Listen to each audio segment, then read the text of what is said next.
Well, welcome everyone. It's now the event. Last time I did a webinar here was 2 weeks ago, and before that it was, was it several weeks?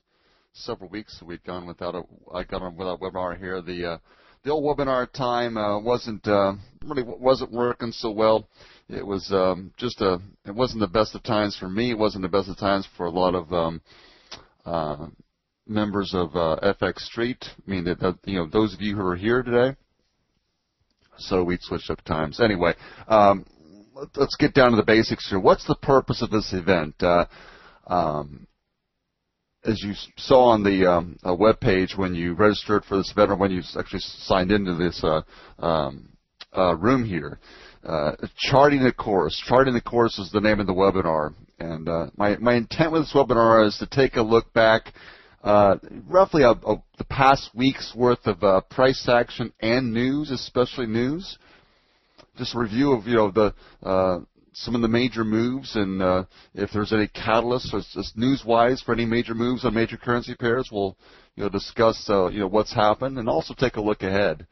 Give you some of my ideas for what to watch out for, or be it news events, or whether it's scheduled news events or things that I suspect could emerge that are unscheduled news events and events you won't see listed on news calendars, such as the one provided by FX Street. Again, no offense to FX Street for their some things are just you don't know when they're going to happen, but that's an issue. It's something that could emerge as a newsworthy item. In other words, we're not talking. It's not a standard economic report, but something that that could occur. Example of that was today. Today, the Japanese government announced its nomination for the new Bank of Japan governor. Now, many expected that to be announced today, but it wasn't an actual, scheduled event per se. Anyway, by the way, I should first thank FX Street for making this event possible, not only inviting me back, but also just setting up the structure for all this, so all of us can gather together and talk about foreign exchange. So thank you again, FX Street. You should see an array of a matrix, if you will, of charts. Oh, I didn't activate my drawing tool. Hang on a minute while I activate my drawing tool so I can mark up this stuff.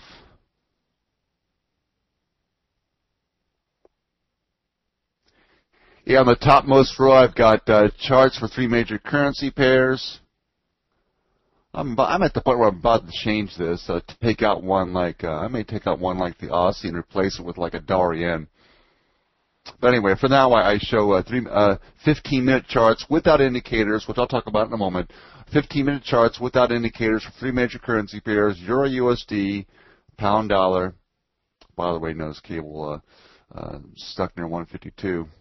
1.52 is a nice round number psychological level.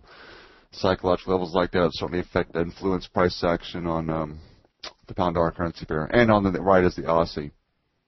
Now, probably because it's been just a habit I've had it, but it's been less helpful in recent weeks to show S&P 500 futures, oil futures, and spot gold.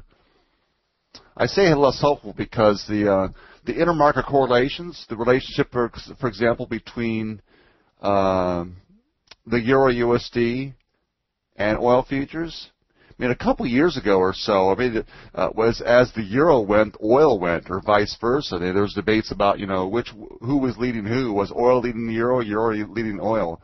I mean, they moved in lockstep, and every once in a while you'll see the two move in relative lockstep to some degree, but the correlations between, say, the euro and oil futures, and particularly between the euro and S&P futures, or several major stock market indices, it's just not as consistent as it used to be. But as a trader, I still like to know what's happening in these markets. Still like to know what's happening in these markets. So I always go back to this home view. It's called a market overview profile on MT4.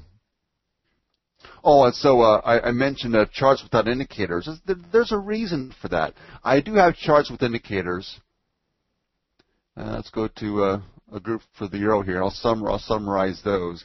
I'm also summarize some of the indicators you'll see in my charts in a moment, and then I want to describe why I don't spend a whole lot of time on charts with indicators.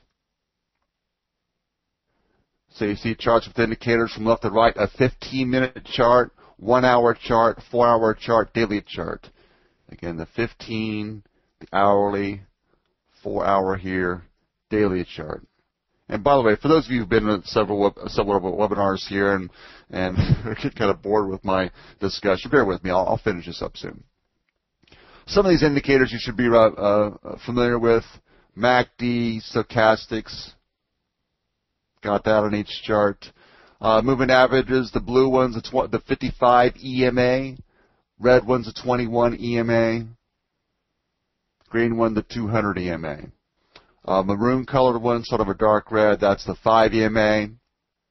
The black one is the 8 SMA based on the candle open, or based on opening prices. And you see the Bollinger Bands there in light gray.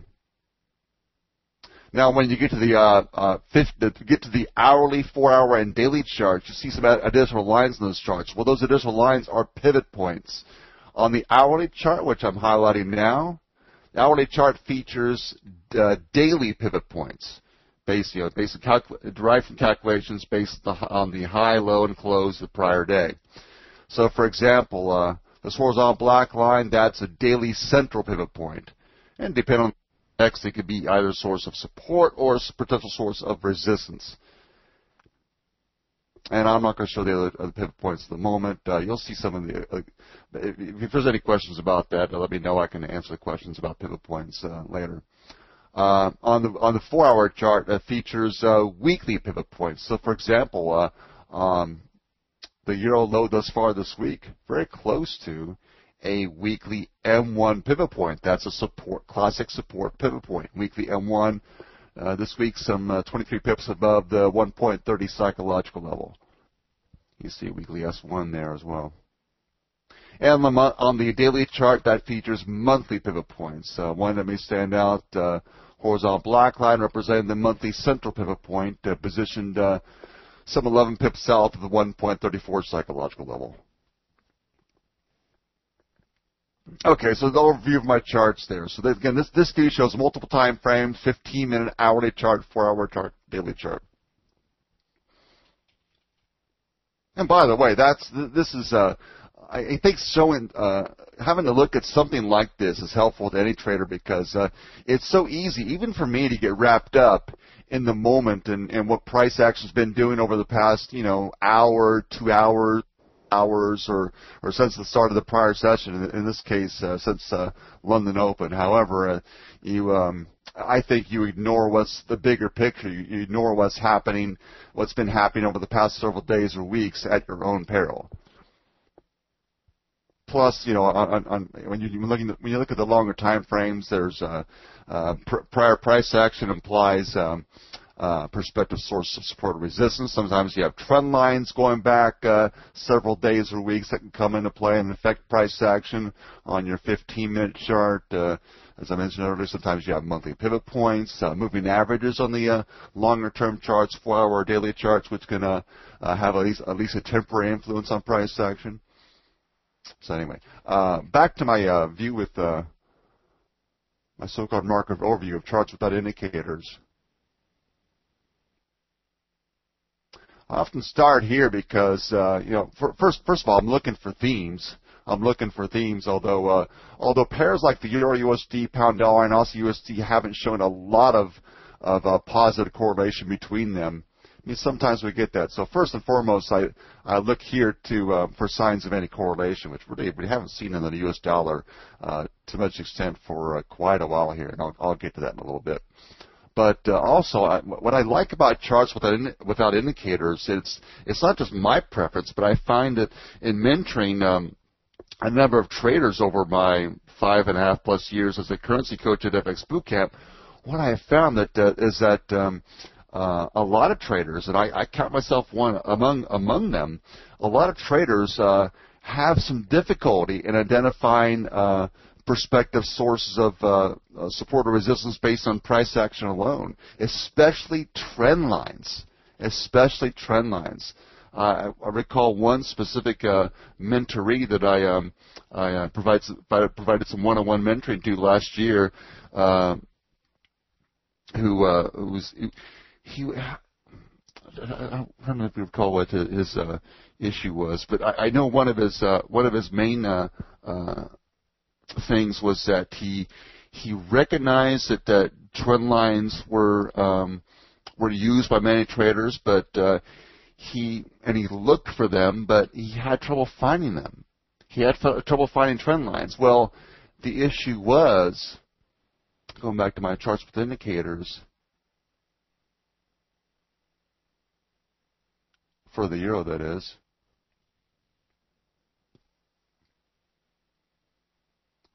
he was looking for trend lines on a chart like this. Charts with moving averages and even pivot points. And I don't know about you, but now I've gotten to the point where I can identify some prospective trend lines. Maybe you can pick out something, for example, like this. Maybe there's a case for a trend line like that. But I tend to find, and I know this particular gentleman had the same issue. It's easy to overlook prospective trend lines or even horizontal support and resistance when you've got so much other stuff in the charts. So simply put, I find it easier to identify visual support or resistance, especially horizontal support or resistance, and particularly trend lines, when I'm looking at a chart without indicators. And you know what? There's something to be said for what I call just reading the market, interpreting raw price action, interpreting especially even candlestick patterns or classic reversal patterns, be it 1, 2, 3 patterns or head and shoulders patterns and such. There's something to be said for interpreting price action. If you think about it, indicators are just that. They are like MACD and stochastics. They're merely they're derived from price action. So I hope more and more of you get to the point where you're able to glean a lot of information just from looking at raw price action. Now, as for those of you who've been attending my webinars for weeks and maybe months on end, you'll know that I have a particular affinity towards news as well. I put a lot of emphasis, and it's not just me. The market seems to put a lot of emphasis on news these days. So I personally think that even a novice trader ignores news at their own peril. I keep using that phrase, but it's just so true.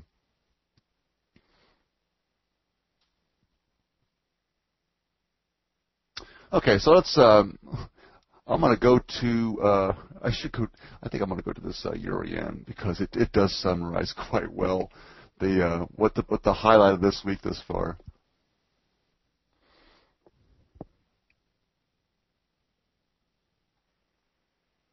Nice kick off in the euro yen off the daily central pivot point there.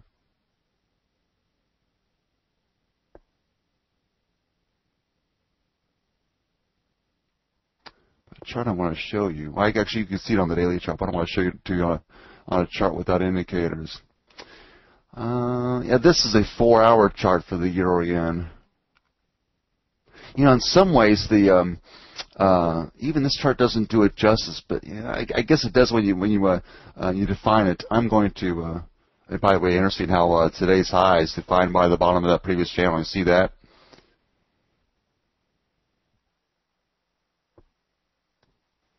Bottom of the channel suggested by these lows. Of course, there's the top of the channel. And today's highs is far right there. Interesting spot. There could be. I bet there's a fib level there too. And the fib I'm about to define is a Fibonacci retracement level of the move down from high number 1 to low number 2. I'm sure more than a few of you realize that is a humongous move. Just huge move. We're talking the highs near on Monday during Monday's New York morning trading session. I remember talking about this. We talked about how several euro pairs In the first couple hours of Monday's New York morning session, several euro pairs were at prospective resistance. In the case of the euro yen, it was the 125 psychological level. It was like, what was it, 1.33-ish on the euro USD, and even the euro, I think the euro pound was at a long-term trend line going back to the early 2009 highs. So multiple euro pairs at resistance. Maybe it's just me, but it's uncanny how often. I mean, it doesn't happen every day or every week, but it happens often enough that it's almost mind-boggling how you'll see major pairs like the euro USD at major support or major resistance just before some major news event hits. Well, the news at the event this week, I hope that most of you realize by now. And the apparent catalyst for that 600 pip drop on the euro yen, amazing drop on the euro yen, the kind of drop we haven't seen since the onset of the global financial crisis back in late 2008, early 2009. Remember some of you may recall. If you don't recall, you can certainly see this on your historical charts on a weekly chart, for example. The original unwind of the yen carry trades following the bankruptcy of Lehman Brothers and the global financial crisis and such. That's the kind of drop we would see on the yens. Like a 600 pip drop on the euro yen in a given day or week wasn't entirely unusual, but we haven't seen something like that in 2 or 3 years. That was a big move. So the catalyst for that move, Italian elections. The Italian elections.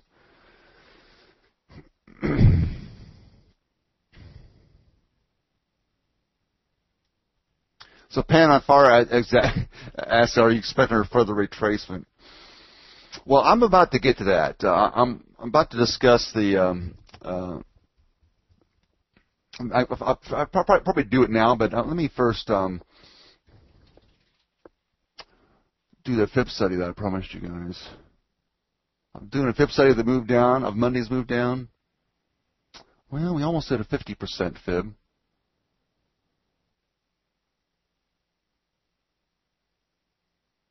Anyway, I thought that was interesting, the bottom of the channel there. So yeah, let's talk about Italy here. Let's talk about Italy. I'll tell you what, I want to, I'm afraid if I keep talking about Italy, I'm going to overlook some other factors. So let me touch first and foremost on the on one of today's news events, which didn't really do much for the yens, which is the announcement of the Bank of Japan governor. Quick review here, and then I'll focus on this euro yen and the especially on the Italian election. So if you look back on this daily chart for the euro yen, so it's right in here, in mid-November. That was it was like November 13th or something like that. There was a debate between Liberal Democratic Party leader Shinzo Abe at the time, and then Japanese Prime Minister Noda. During a discussion in Parliament, the then LDP party leader Abe made references to wishing for the Bank of Japan to make some aggressive policy easing moves, to do a lot of so-called quantitative easing, or QE. Abe even called for the Bank of Japan to print unlimited yen, yada, yada, yada. So ever since then, ever since those comments by Abe, which is right around here, and by the way, the next month, it was about a month later, Abe's party won the Japanese election, and Shinzo Abe is now the Prime Minister of Japan. Ever since then, we've got a significant yen sell-off, taking the euro yen from the 99 zone or so up to a high of 127. By the way, interesting, 127 on the euro yen. I won't show it now in the interest of time, but 127, a long history of that psychological level at 127, represented by the horizontal red line at the top of the chart. 127, a long history of affecting price action in this pair. So not entirely shocking. That's a near-term top. Well, my point is the market has push the Japanese yen lower, which means the yen crosses like the euro yen higher on the back of expectations that eventually the Bank of Japan will do more aggressive policy easing. Buy more government bonds or perhaps even buy foreign bonds. Now, up to this point, the Bank of Japan really has done nothing. Yeah, they introduced a recent modest expansion of QE. I think it was in their meeting in December, for example. But what the market has priced in here is really the expectation that, if nothing else, that a new Bank of Japan governor would be named who would be more aggressive. We got that today. Kuroda, the current president of the Asian Development Bank, or ADB, was nominated to be the Bank of Japan governor. His nomination has to be approved by Japanese Parliament. By that's expected around mid-March or so. But my point is this: the market has been pricing in actions by the Bank of Japan which haven't even happened yet. So we got a Bank of Japan governor nominee who's expected to be reasonably aggressive with policy easing. Now my point is this: the uncertainty about who's going to be the Bank of Japan governor is somewhat past. We've got a nominee from the Bank of Japan from the Japanese government. Now, of course, the only other hitch would be if Kuroda is not approved, and I'll be monitoring those developments, whether or not he's like. But it seems like my guess is that Abe, the current prime minister of Japan, picked someone, namely Kuroda, who would likely be approved by Parliament. It would seem silly for him to pick a candidate who he expected wouldn't be approved by Parliament. So anyway, it's fair to assume right now that Kuroda, the nominee by the Japanese government for Bank of Japan governor, it's fair to assume for now that he's going to be approved by Japanese Parliament. Okay, so what does this mean for the Japanese yen? Here's one of my punchlines. My guess is this: that assuming it's Kuroda that becomes the Bank of Japan governor, his first meeting he will preside over for the Bank of Japan will be in early April. Something like April 7th or 8th. I don't know the exact dates, but something like that. Early April. Until then, I suspect the most significant moves by the Japanese yen are done. Well, I should clarify that. The volatility we've seen, a lot of the volatility we've seen up through here, the volatility I'm highlighting now, that's on the back of expectations of eventually the Bank of Japan do more aggressive easing that's guided or steered by a new Bank of Japan governor. So my point is this: now we've got a nominee for Bank of Japan governor, assuming that he gets approved by Parliament. My guess is this, and in terms of any significant moves in the Japanese yen sparked by any news or any events in Japan, I don't moves on the back of or sparked by anything out of Japan until that Bank of Japan meeting in April. Now, so my point is, if the yen is assuming things remain fairly stable and unchanged in Japan, it's probably going to be business as usual and mostly technical moves on the Japanese yen. Mostly technicals could prevail on the Japanese yen until early April. Here's the potential game changer, potential qualifier. Let me zoom back on this chart.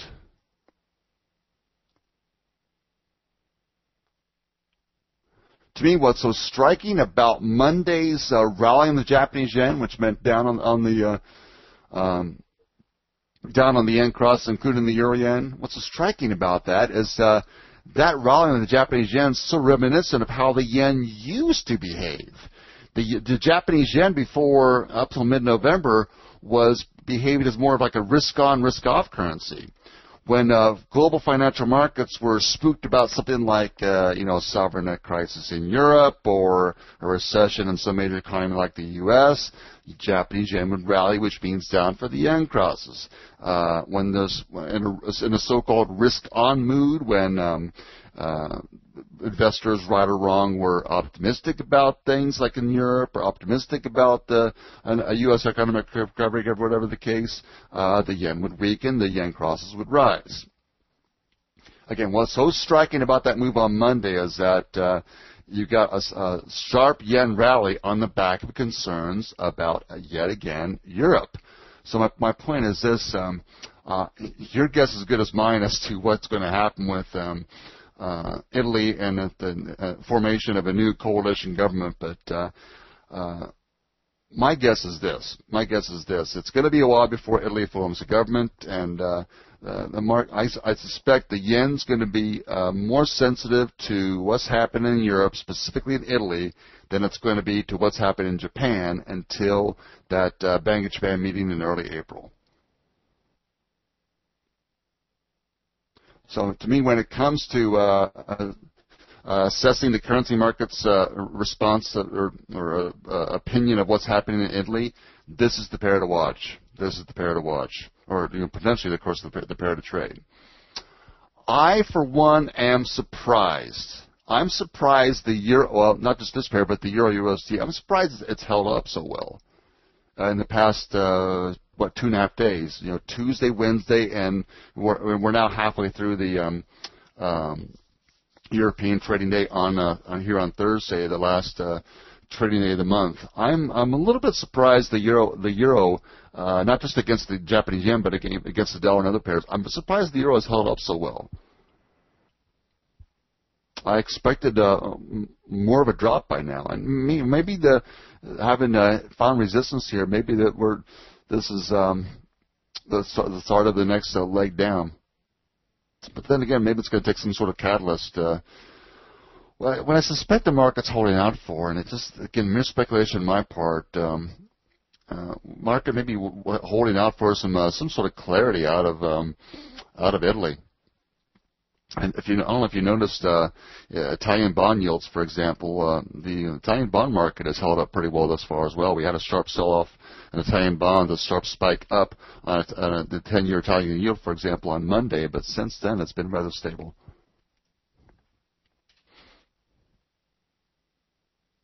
Now, it might help for me to explain why. Pan mentions German news. Can you be specific? To what German news do you refer? Now, let me explain specifically why I'm a bit surprised. Let me go back to the euro charts to tell the story.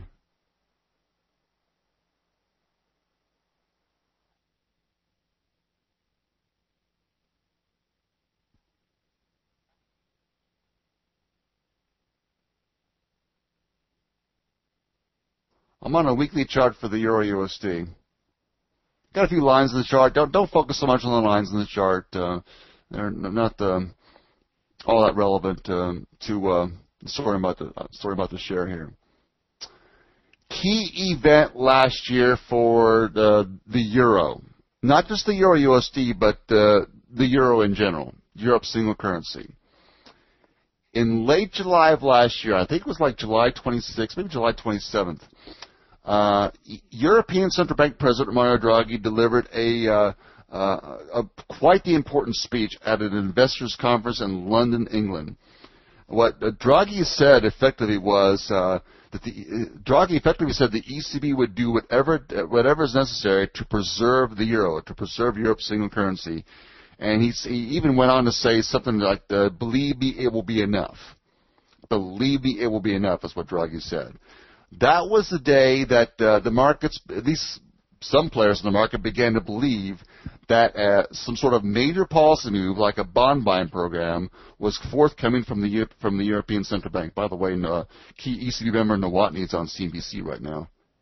Curious to hear what Nowotny has to say about it. I don't want to get away from this. The Austrian Central Bank Governor Nowotny on on CNBC right now. I'll watch a video of his recording of his comments later. So Draghi essentially provided the first hint that a new bond buying program was forthcoming, and so the euro rose in response to that. You could also argue this pair rose partially in response to expectations that the U.S. Central Bank, the Federal Reserve, would do its own new easing program, and the fact the Fed, I think it was somewhere in here, the Fed announced that it would do a new easing program, which was since then dubbed QE3. Anyway, the euro, this was a key event back in July of last year, which many think, and I'm one of them, many think put a bottom under the euro. So ever since then, the market's been operating under the premise that the ECB is going to be there for a backstop. That if things get nasty in one of these European countries, you name it, whether it's Spain, Italy, whatever, maybe even France, that the ECB could activate their bond buying programs. It's called outright monetary transactions, or OMT. That the ECB could step up and provide some support to some of these major European countries. Well, key point here, and I'm a little surprised the market's seemingly overlooking this, but maybe it's just a matter of time. Draghi and other key members of the ECB have been very clear about this. There are strings attached. At least that's a saying here in the U.S. I hope all of you know what I mean by that. There are strings attached to the European Central Bank's bond buying program. The ECB will only activate the OMT, its bond program, and support government bond markets in countries like France or Italy or Spain or whatever, if those countries are following a program of things like structural reforms and efforts by respective governments to reduce budget deficits and debt to GDP ratios and stuff like that. In other words, the ECB wants to ensure that the respective government, whether it's the Italian government, Spanish government, French government, whatever, is doing all it can to put its fiscal house in order before the ECB would actually activate a bond buying program and buy, like Italian government bonds or Spanish government bonds, to support those respective bond markets. Now, given this Italian election results and given the failure thus far for Italy to form some sort of coalition government, there are certainly relatively high odds, or reasonable odds anyway, of either a non-stable government, a government in Italy for now, or if there's a government formed at all, reasonably high odds that the government, any government formed, is not going to be very eager to continue the kind of structural reforms that previous Prime Minister Monti put in place.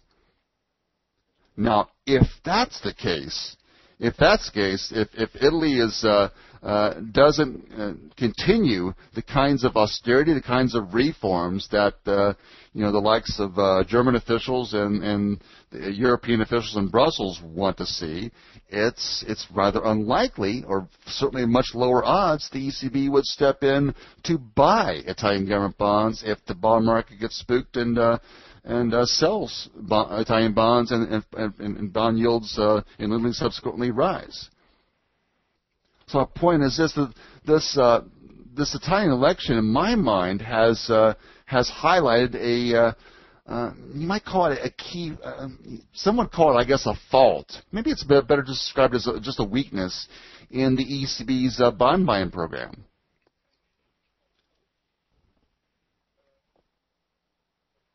So again, the very initiative by the ECB, its new bond buying program, that put us a floor under the euro and has been a key factor behind being supportive of the euro, that's potentially about to be tested.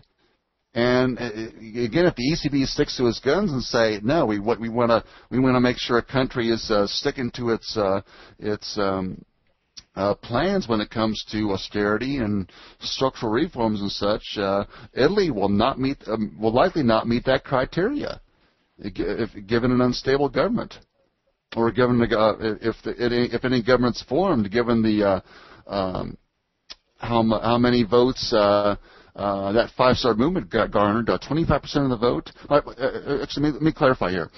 57%, roughly 57% of the popular vote in Italy went to parties who have been pretty explicitly anti-austerity. Anti-austerity. That was the real surprise on Monday. The real surprise on Monday was that the degree, the proportion of Italians who essentially voted against austerity, or who didn't, especially the ones, how many Italians did not vote for the pro-European, pro-austerity Democratic Party. Yeah, I'm getting to that. Thanks for bringing up commodity currencies. I do want to touch on that. FX Street, could you clarify? I should remember this. I forget. Do I have until 8 a.m. New York time? Do I have 7 more minutes or 22 more minutes? My old webinars used to end after 45 minutes, but I thought I had an hour. I'm not sure. How much time I have left will guide what I cover here in the next several minutes. So, folks, you see my point? I for one am a little surprised at how well the euro has held up after Monday's sell-off. Now, maybe it's just a matter of time. Maybe the market's displaying some degree of patience and waiting for the Italians, giving the Italians a little bit of time to get their act together to form some sort of government. But I guess my point is, the longer we see uncertainty about Italy prevail, I would think eventually the more it's going to weigh on the euro, and the more, going back to the euro yen, the more it could trigger further yen strength. In other words, the yen could behave as it did on Monday as a sort of safe haven currency, the way it used to before mid-November. There's the euro yen chart I'm just showing here now.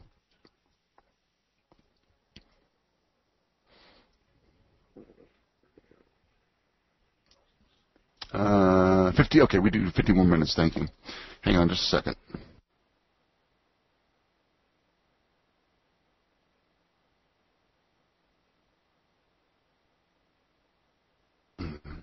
Okay, I'm back.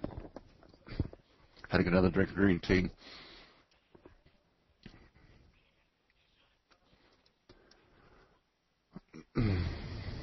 I think what to go do. Maybe I do go to the commodity currencies. I thought there was another issue I was going to cover, but maybe that's it. Yeah. So when it comes to, you might say up to this point I've covered the Japanese yen. I've covered the euro. When it comes to Japanese yen, maybe the focal point for now is going to be Europe, specifically Italy. I mean, I'm open to the possibility that the Japanese yen could, maybe not quite as much as it used to be, but could to some extent be steered by events in Italy. So, for example, if we get some good news out of Italy, whether it's today or tomorrow or sometime next week, whatever the case, if there are any positive developments in Italy, formation of a coalition government, whatever the case, we might see at least some degree of yen weakness, which means up for the yen crosses. If on the other hand, if things in Italy deteriorate, then I would look for some strength in the Japanese yen. Again, I admit we only have 1 day of that. We only had 1 day of yen strength in response to the results of the Italian election, but that was a pretty big day, and I think I certainly will be looking for. I mean, I'm not predicting it, but I would be watchful of at least yen strength. I would be watchful of the Japanese yen starting to behave for like the next month or so. The yen could be steered more in the next month or so by a risk-on, risk-off themes like based now on what's happening in Italy more than anything else. Again, until we get some idea of what, assuming that Kuroda becomes the new Bank of Japan governor. Until we get the first Bank of Japan meeting in our belt and see what Kuroda does, Or, now here's another possibility. If the market may pay some attention now to what Kuroda says. So if Kuroda's ever quoted in terms of, if he's ever in a speech or, in some sort of press conference makes any references to prospective monetary policy, that could steer the Japanese yen as well. But he may stay quiet until he's actually approved by Parliament. So stay tuned for that. And then, of course, on the euro, not just the euro USD, but the euro against multiple major currencies. I don't know how long the euro can hold up with lingering uncertainty in Italy. And again, maybe the market doesn't realize it yet, but the ECB's bond prime program, the OMT, in my opinion, is not helpful if we don't have a stable government in Italy. It will not help the Italians. So yeah, the commodity currencies. We can start with the Aussie, but it certainly applies to the Canadian dollar as well. They've been under some pressure of late. They've been under some pressure.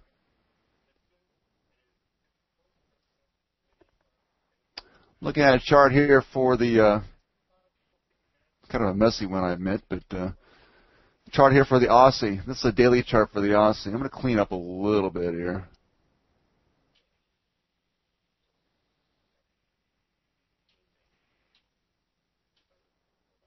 Shouldn't take long to clean this up. Yeah, what I want to emphasize was that trading range. That trading range. We haven't quite reached it. But the actually, let me do this. I've got a horizontal blue line at 101.60.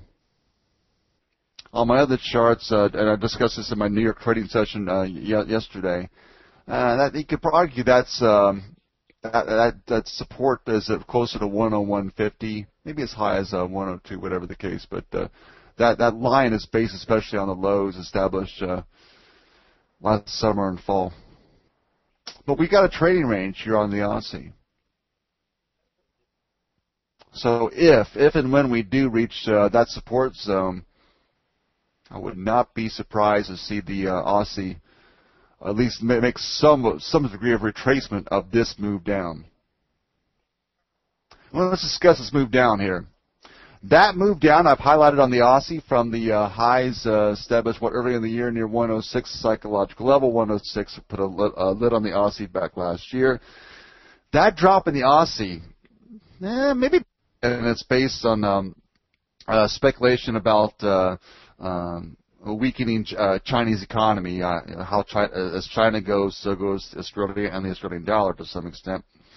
Another factor here is that, of course, it's kind of a related factor, is that there's been some speculation thus far this year of an Aussie rate cut. Well, I thought that a speech last week by the Australian Central Bank Governor Glenn Stevens, Stevens said key things. Or maybe it was just. I think it was, well, put it this way. Yeah, actually, Stephen did say two key things last week. The most important thing he said, I thought, or one of the most important things he said last week was that now Governor Stevens thought, now I could be wrong about this, but Governor Stevens thought that China has turned a corner. In other words, that the Australian Central Bank Governor thinks that China's economy is done slowing. And it's been a concern about actually of many market players and many financial markets, not just currencies, that we could be witnessing in China something more than a modest slowdown. And China could, not go negative in terms of GDP, but China could slow a lot more. Its economy could slow a lot more than some would like to see. Anyway, Governor Stevens, right or wrong, thinks that China is done slowing. And I forget how he said this, but I know what he said. Governor Stevens also said that he thought that plenty of policy stimulus has already been applied by the Australian Central Bank in the form of recent rate cuts, and that he and the other members of the governing council or the main group at the Aussie Central Bank want to give time for rate cuts to do their work on the Australian economy and Australian financial system. So my point is this: I sense from Governor Stevens' comments last week that a rate cut is off the table for now. Off the table for now. So it's quite possible. Maybe we make a lower low and then test the bottom of this range, of this recent trading range. But I think it's quite possible that the Aussie could firm up over time, at least for the time being. Now, of course, don't forget that the Aussie is subject to the risk on, risk off scenario now as well. And if things get nasty in Europe and we see a dollar rally, that could certainly drag this pair down. But the Australian dollar itself, I get the impression the Aussie Central Bank is going to stand pat for a while, which should eventually mean a more stable, if not a firming Australian dollar.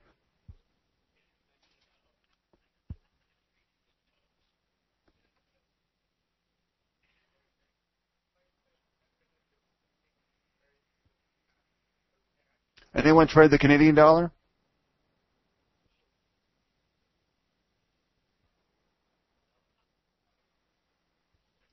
Here's a dollar CAD.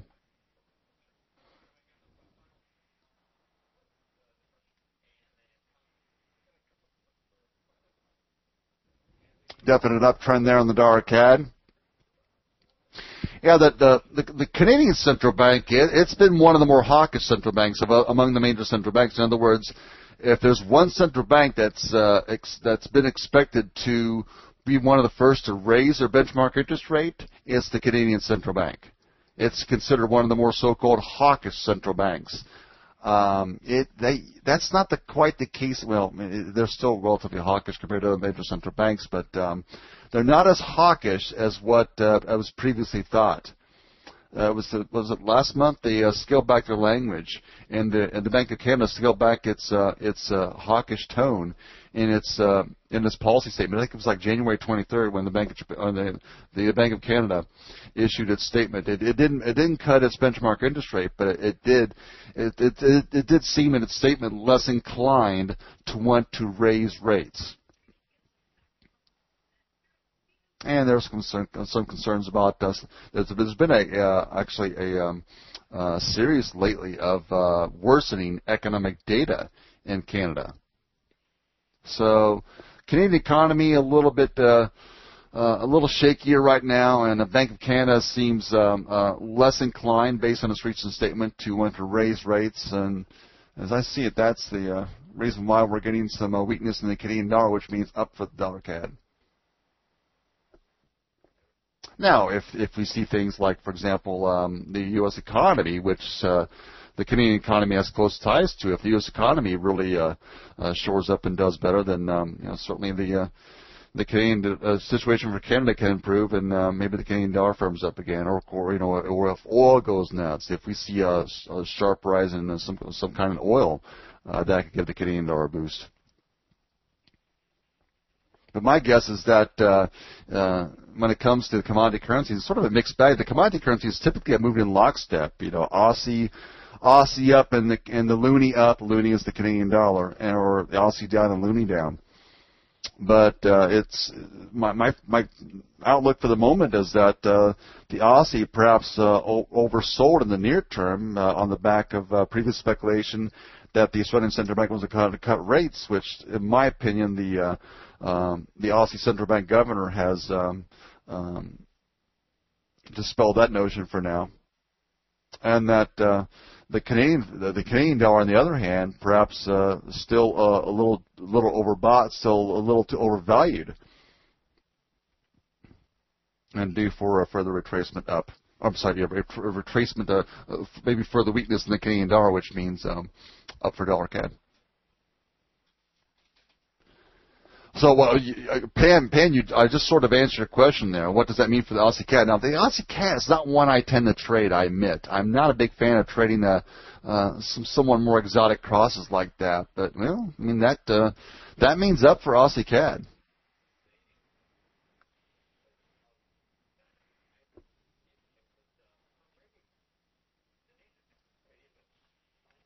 Here's the Aussie CAD.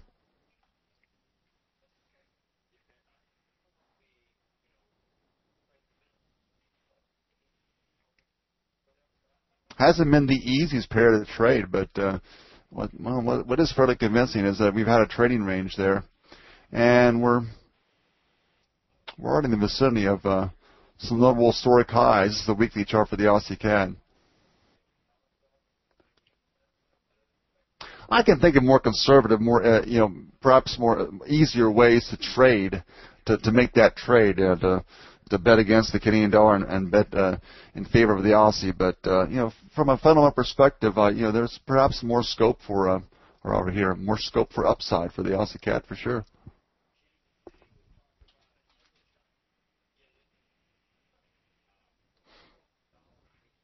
Looking back to price action, looking way back.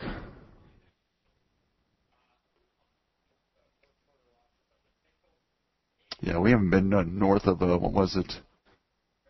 Maybe north of 107, 107 and a half in years.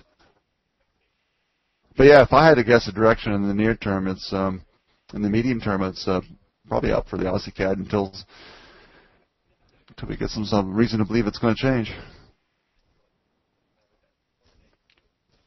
Just a few minutes left. Any questions? By the way, as I kind of warned you earlier, maybe I wasn't explicit about this enough. I tended to cover more fundamental news-related issues rather than technicals. Believe me, I do not ignore technicals. I use technicals as much as anyone else. Maybe some indicators less than others, but I definitely do trade technicals as much as anyone else as an intraday trader. But one of my strengths, one of my sticks is that interpretation of major news events. And I personally think these days as a currency trader, I don't expect any, especially a novice trader, I don't expect everyone to have a firm grasp of fundamentals. In fact, I still every day feel like I'm learning something new. I mean, for example, this week has been all about I've been reading up on Italian politics, and I had some basic grasp of Italian politics before this week, but picked up some things I didn't even know. Now, I didn't imagine when I became a currency trader years ago, when I became a currency coach 5.5 years ago at FX Bootcamp, that I would be paying so much attention to Italian politics. But then again, I don't think a lot of traders expected such market focus on politics. But in an era when we're several major developed economies are struggling. That's politics comes into focus because whether we like it or not, it's the politicians who steer or who create or affect the policies that are going to ensure the country's economic growth or lack thereof. So I'll tell you what, these days as a currency trader, I mean, by all means, focus on the basics. Get the become comfortable with interpreting, indicators on your charts and defining support and resistance and such, and candlestick patterns, whatever. But beyond that, I feel you've got to pay attention to what's moving the market, or you've got to have at least some sense of what could move the market. Now, again, I don't expect everyone to have a sense of exactly what's going to happen in Italy, but I think it's a roll of dice, but to some degree. I don't expect anyone to have a firm prediction for what the next non-farm payrolls number is going to be. We're going to see the next U.S. NFP report released a week from tomorrow. However, I do think it's important to have to do enough research to have at least a sense of what's the major theme or themes the market's paying attention to. What kinds of news events could spark the biggest moves? And even a modest amount of research, or at least following the right kinds of analysts or economists, can give you that sense. So again, to summarize, as we wrap this up, I mean, the focal point, which it shouldn't be a huge surprise that Europe's back in the spotlight again. I mean, folks, we could go back and forth from Europe to the U.S., from Europe to China, from Europe to Japan. I mean, Europe's could be a recurrent theme on and off for years to come. Years to come. I mean, this. And I don't say this to offend the Europeans. We've got our own share of issues here in the U.S. I didn't even get to the so-called sequester. I don't have time for that. But my point is there's enough European economies that face enough challenges such that there's going to be some aftershocks in Europe following for at least months, if not years to come. So we're not done focusing on Europe, and this situation in Italy is something to give a lot of attention to. Yeah, so that's, by the way, I just got a private message going to wrap up. That's essentially my wrap up.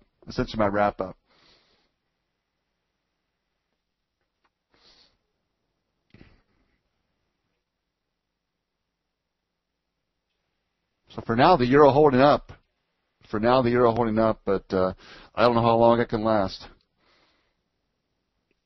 We'll see. Thanks, folks. By the way, 2 quick notes. Number one, it'll take about 30 seconds. 2 quick notes. Number one, you can, if you have any questions that I didn't answer, if you think of a question you had for me after we wrap this up, you can contact me by email, Curt@fxbootcamp.com. And also, I am available for private one-on-one mentoring. And yes, I do teach technicals as well as fundamentals, but a lot of focus on fundamentals in this particular webinar.